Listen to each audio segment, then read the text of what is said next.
글로벌 브리핑입니다. 중국에서는 오늘 공산당 창당 100주년 기념식이 열렸습니다.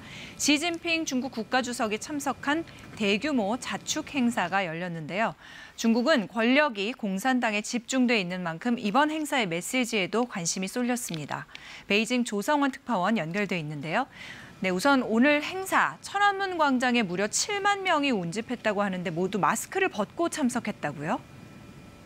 네, 코로나19 방역 상황을 공산당 성과의 하나로 과시하려는 의도가 엿보였습니다. 9,500만 당원을 기반으로 중국을 장악하고 있는 공산당의 힘, 나아가 중국의 부상을 세계에 보여주려는 듯 했습니다.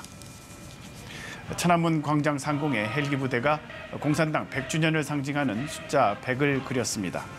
전투기는 기념일인 7월 1일을 뜻하는 7과 1 모양으로 날았습니다.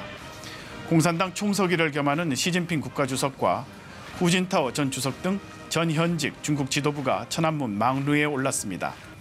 시 주석은 연설에서 중국이 괴롭힘을 당하던 시대는 끝났으며 외세가 괴롭히면 용납하지 않겠다고 말했습니다. 또 중국 공산당이 절대 빈곤을 해결하는 등 지난 100년 많은 성과를 거뒀다고 자평하며 이른바 중국 특색 사회주의를 정당화했습니다. 특히 중화 민족의 부흥과 타이완과의 통일도 강조했습니다. 中华民族伟大复兴的中国梦一定能够实现。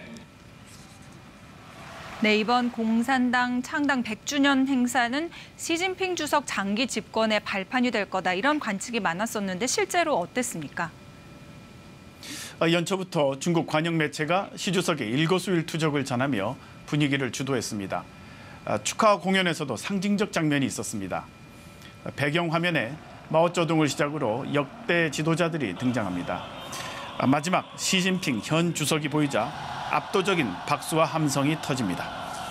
절대 권력, 국가주석과 공산당 총서기, 당 중앙군사위원회 주석직을 지금처럼 모두 다 가져갈지 하나 정도 내놓을지 내년 가을 당 대회에서 드러납니다.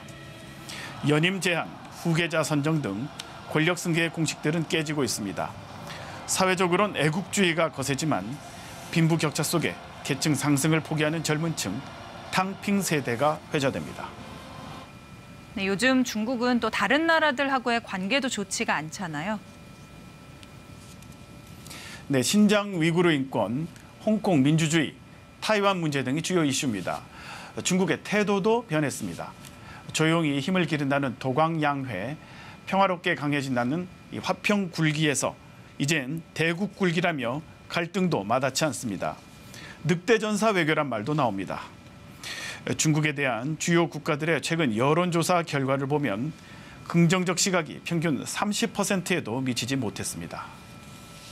네, 이런 상황 속에서 북한은 중국하고의 친선을 과시했죠. 네, 김정은 노동당 총비서 명의로 축전을 보냈습니다.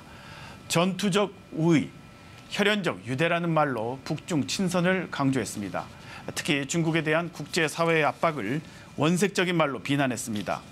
미중 두 나라가 갈등을 빚고 북한도 최근 미국의 대화 제안을 거부한 상황에서 북한과 중국의 밀착을 과시한 겁니다. 네, 그리고 이제 7월 1일은 홍콩 반환일이기도 한데요. 반환 이후에 홍콩의 분위기 많이 달라졌죠? 민주진영 인사들이 대거 체포됐고 반중 신문은 폐관됐습니다. 홍콩 의회는 충성서약을 한 친중 인사들로 채워질 전망입니다. 시진핑 주석이 강조하는 중국 특색 사회주의와 서구 민주주의 체제가 충돌할 때의 갈등 양상을 보여주고 있습니다.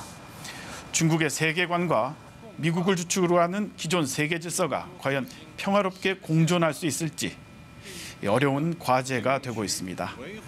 지금까지 베이징이었습니다.